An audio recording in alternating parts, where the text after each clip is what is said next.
बोले वृंदावन बिहारी लाल की जय। नमो विज्ञान मात्राय परमानंद मूर्तये आत्मा रामाय शांताय निवृत्तद्वैत दृष्टये।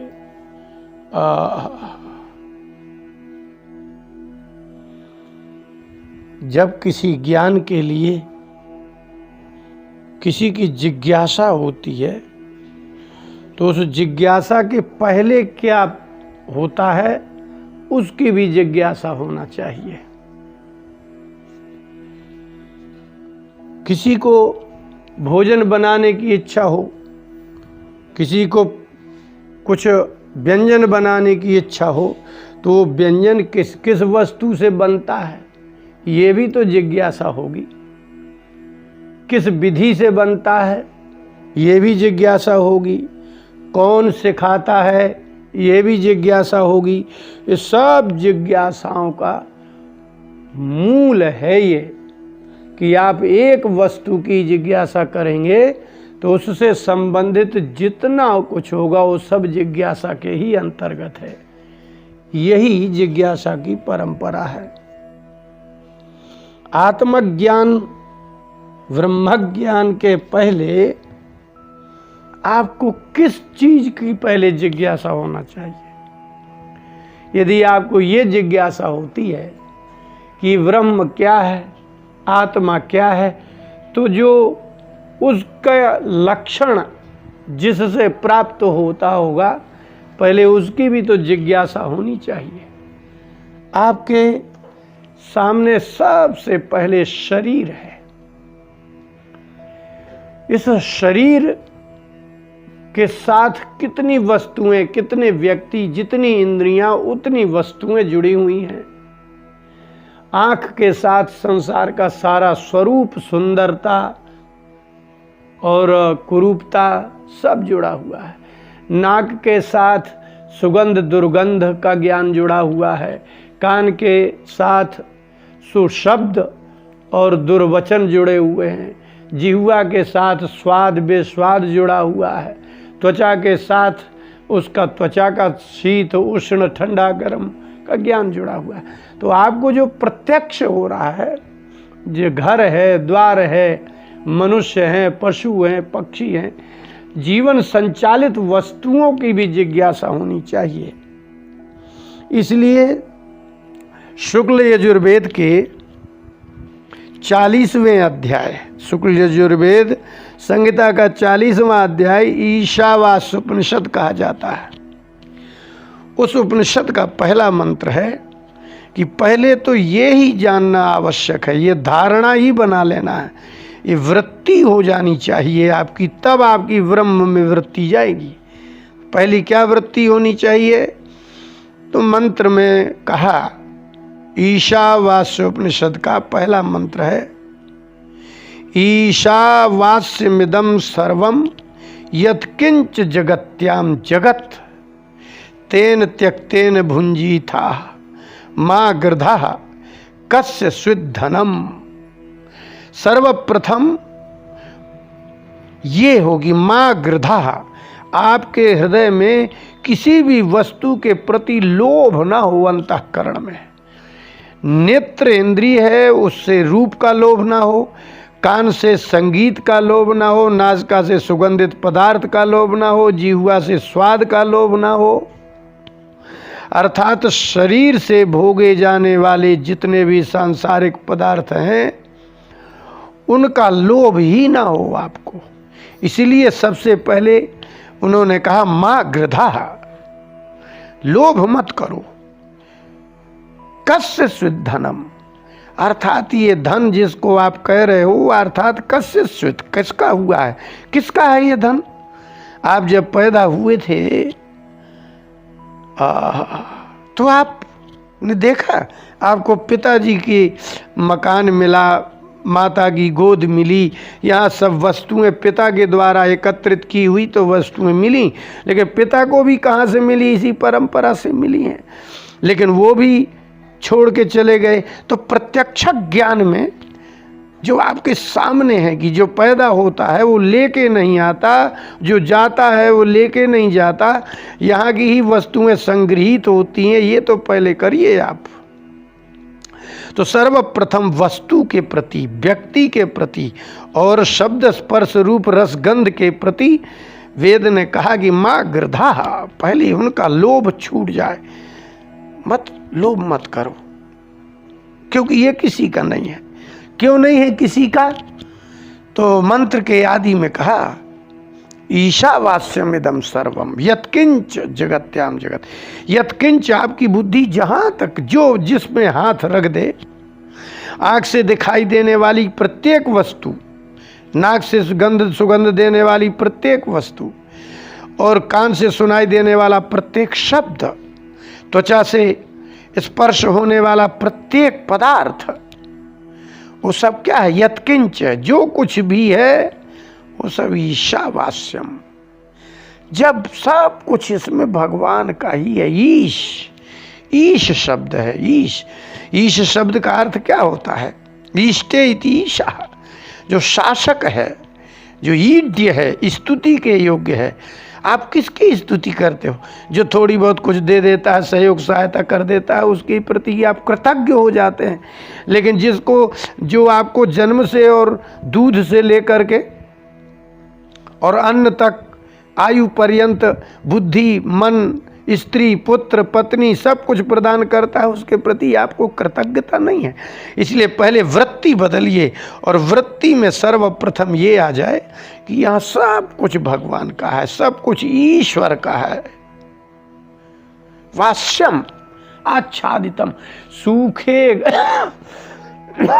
सूखे घास में दूध बनाने की शक्ति, रक्त बनाने की शक्ति, हड्डियों को मजबूत करने की शक्ति, आपके द्वारा किए गए मल को सूअर खाता है, सूकर खाता है, लेकिन आपके मल में भी वही शक्ति है। जो आप अन्न खा करके आप में रक्त बलवीर बनता है, वही तो सूअर आपके मल को खा के रक्त बलवीर बनता है। इसका तात्पर्य है यत्किंच, जो कुछ भी है, जिससे भी आपका रक्त, बल, वीर, तेज, बुद्धि, मेधा जो भी बनता है, वो सब ईश्वरीय वस्तु है, वो आपकी वस्तु नहीं है। तो इसलिए सर्वप्रथम ब्रह्मज्ञान, आत्मज्ञान की जिज्ञासा होने के पहले ये वृत्ति बन जाना चाहिए कि यहाँ मेरा कुछ है नहीं, कुछ भी नहीं है। और सत्य भी यही है कि आपका कुछ भी नहीं है। इसलिए वेद जो कहते हैं वो जैसा कहें वैसा ही समझो, इसी का नाम ज्ञान है। इसी को यथार्थक ज्ञान कहते हैं ना। अयथार्थक ज्ञान उसे कहते हैं जैसा कहा जाए आप अपने मन का अर्थ लगा लें, वो अयथार्थक ज्ञान है। आपको हर सफेद चीज में चांदी दिखे, क्या है? अयथार्थक ज्ञान है। चांदी चांदी ही दिखे, सोना सोना ही दिखे, मिट्टी मिट्टी ही दिखे, इसी का नाम यथार्थक ज्ञान है। तो यथार्थ तो यही है कि आप जो भी संसार में वस्तु है, पदार्थ है, व्यक्ति हैं, जो पैदा होते हैं, जो भी कुछ यहाँ दिख रहा है, यत्किंच जो कुछ भी है, वो क्या है? बोली ईशावास्यम, वो सब ईश्वरीय है, ईश्वर से आच्छादित है, व्याप्त है भगवान इसमें। आपने कभी किसी चीज़ में शक्ति डाली है? आपके शरीर में यदि शक्ति डालने की क्षमता आपके होती तो आप अपने शरीर में जाने क्या क्या न डाल लेते। मन में जो आपकी आधिकारिक वृत्ति है, ये मेरा है, मेरा है, मेरा ही रहेगा, मैं नहीं दूंगा, किसी को नहीं छूने दूंगा, ये वृत्ति का नाश होने के बाद ही ईश्वर और ब्रह्म और आत्मा जैसे शब्दों को समझने की क्षमता आएगी।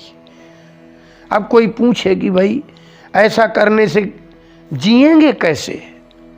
यदि हम पत्नी को भी भगवान मान लें, पुत्र को भी मान लें, वस्तु को भी मान लें, ऐसा जब ईश्वरीय शक्ति संपन्नता सर्वत्र देख लेंगे, कैसे जिएंगे? बोले जियोगे, तेन त्यक्तेन भुंजी था, भुंजी था, भोग तो करो, भोग तो करोगे ही। शरीर है तो इंद्रियों से वस्तुओं का भोग तो होगा ना। जब जल पियोगे तभी शरीर रहेगा, अन्न खाओगे तभी शरीर रहेगा। इसलिए जल, पृथ्वी, वनस्पति, शरीर के अनुसार सब वस्तुओं का भोग करो। लेकिन करें क्या? वृत्ति बदलिए, दृष्टि बदलिए। दृष्टि कैसी हो कि ईशावास्यम इदम सर्वम, यहाँ जो भी पदार्थ है मेरा उत्पन्न किया है ही नहीं, और यही सत्य है और यही यथार्थ है, और इसको आप स्वीकार कर लीजिए, मान लीजिए। ऐसा नहीं, ये है ही ऐसा, मानने की बात ही नहीं है। पत्थर में भगवान मानना अलग बात है, और पत्थर भगवान है ये मान लिया, मन जान लिया कहलाएगा। तो यथार्थ है। यहाँ कोई भी ऐसा जीव, मनुष्य, गंधर्व, देवता कोई दिख रहा है जो कुछ बनाता हो? यहाँ तो सब बना बनाया है। निर्मित वस्तु को त्यक्ते न, त्याग पूर्वक भोगो। समाप्त हो जाए तो समाप्त हो गई है तो भोग लीजिए, लेकिन त्याग पूर्वक भोगिए, उसमें ममत्व नहीं। जैसे कोई वर्कर होते हैं, कंपनी में कार्य करते हैं, वो अपनी तनख्वाह से मतलब रखते हैं, अब कंपनी का चाहे हानि हो जाए चाहे लाभ हो जाए, ये है त्याग। ममत्व नहीं है उसको अपने मात्र अपने अधिकार और अपने वेतन से मतलब रहता है। तो आप हैं तो आपके आत्मा में आत्मत्व शक्ति, मन में चिंतन करने की शक्ति भी वही ईश्वरीय शक्ति है, बुद्धि में समझने की शक्ति भी, बुद्धिगत शक्ति भी उसी की है, और इंद्रियों में ग्राहक ग्रहण करने की शक्ति, भोजन करने की शक्ति, जीवा में स्वाद लेने की शक्ति और पचाने की शक्ति भी तो वही है। आपका पेट खराब हो जाता है तो क्या कर लेते हो आप? औषधियाँ खाते हैं, लेकिन औषधियाँ खाते तो औषधियों में रोग प्रतिरोधक और रोगनाशक शक्ति कहाँ से आई? वो क्या आपकी डाली है? औषधियों को खाने से जो आपको विकार पैदा होता है, वस्तु को खाने से विकार पैदा होता है, वो भी वस्तु की शक्ति ही है, और औषधियों में जो उस विकार को नष्ट करने की शक्ति है वो भी उसी की शक्ति है। इसलिए सर्वप्रथम चित्त वृत्ति में, मन में ये धारणा बना लीजिए कि ईशावास्यम इदं सर्वम, सब कुछ ईश्वरीय है, मेरा कुछ है नहीं। अच्छा, दूसरे की वस्तु को आप मेरा नहीं कहते, क्योंकि वो सामने वाले घर की वस्तु है, तो आपसे कहा गाड़ी तुम्हारी है, बोले नहीं ये उसकी है, तो दूसरे की गाड़ी आपको दूसरी दिखती है, लेकिन ये सारा संसार आपका नहीं है, फिर भी आप कहते हुए मेरी है। इस चित्त वृत्ति और दृष्टि दोनों को बदल लीजिए, और सर्वप्रथम ये ही मान लीजिए कि मेरा यहाँ कुछ भी नहीं। शरीर में होने वाली क्रिया प्रतिक्रिया, वस्तुओं में होने वाली क्रिया प्रतिक्रिया, जो कुछ भी है सब उसी की है। यावत जीवन जब तक जीना है तब तक त्यक्तेन भुंजी था, ममत्व रहित त्याग पूर्वक भोग करिए, तो आपको सर्वप्रथम इसका अहंकार नहीं होगा। क्योंकि जब होगा ही नहीं कि ये मेरा है तो मैं मेरा है, ऐसा अहंकार भी नहीं होगा। इसलिए इस चित्त वृत्ति को बनाइए, इस दृष्टि वृत्ति को बनाइए। जब आपकी ये सुदृष्टि हो जाएगी तब निश्चित ही आपको आत्मा और ब्रह्म ये सब कुछ स्वतः सहज में ही समझ में आ जाएगा। बोलिए वृंदावन बिहारी लाल की।